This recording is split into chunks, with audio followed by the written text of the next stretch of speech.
ஓம் ஸ்ரீ சாய்ராம். என் அன்பான பகவான் ஸ்ரீ சிரடி சாய்பாபா பொற்பாதங்களை பணிகின்றேன்.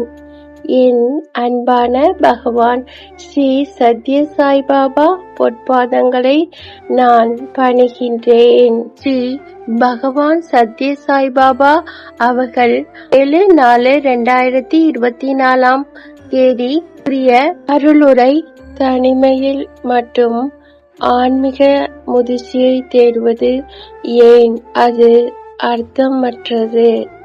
நாம் தெளிவாக இருப்பதாக பகவான் அன்புடன் விளக்குகிறார்.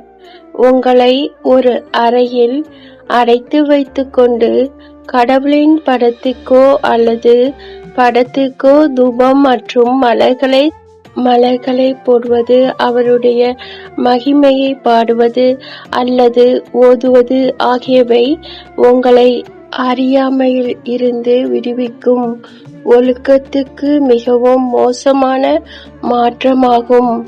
எல்லா உயிர்களும் கடவுளின் உருவங்களை, எல்லா மனிதர்களும் அவருடைய படங்களுக்கு பிறகு ஏன் உங்களை உள்ளே அடைத்துக் கொள்கிறார்கள்? அனைத்து படைப்புகளும் அவரை நோக்கி ஒரு யாத்திரை அணிவகுத்து வருகின்றன. நீங்கள் தனியாக மலையேற்றம் செய்வது போல் ஏன் நடந்து கொள்ள வேண்டும்? தேவாலயத்தில் அல்லது ஆலயத்திலோ அல்லது வீட்டு ஆலயத்திலோ வழிபாடு மற்றும் சடங்கு வழிபாடுகளின் செலவழிக்கும் நேரம் கடவுளுக்கு அர்ப்பணிக்கப்படுவதாகவும் மற்ற நோக்கங்களுக்காகவும் செலவிடப்படுவதாகவும் நீங்கள் நம்புகிறீர்கள்.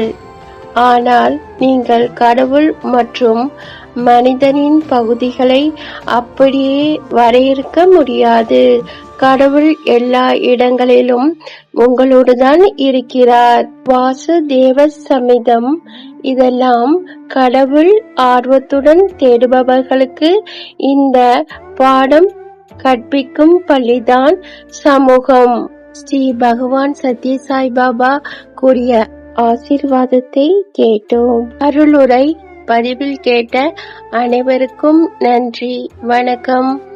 ஜெய் சாய்ராம். அல்லாஹ் மாலிக்.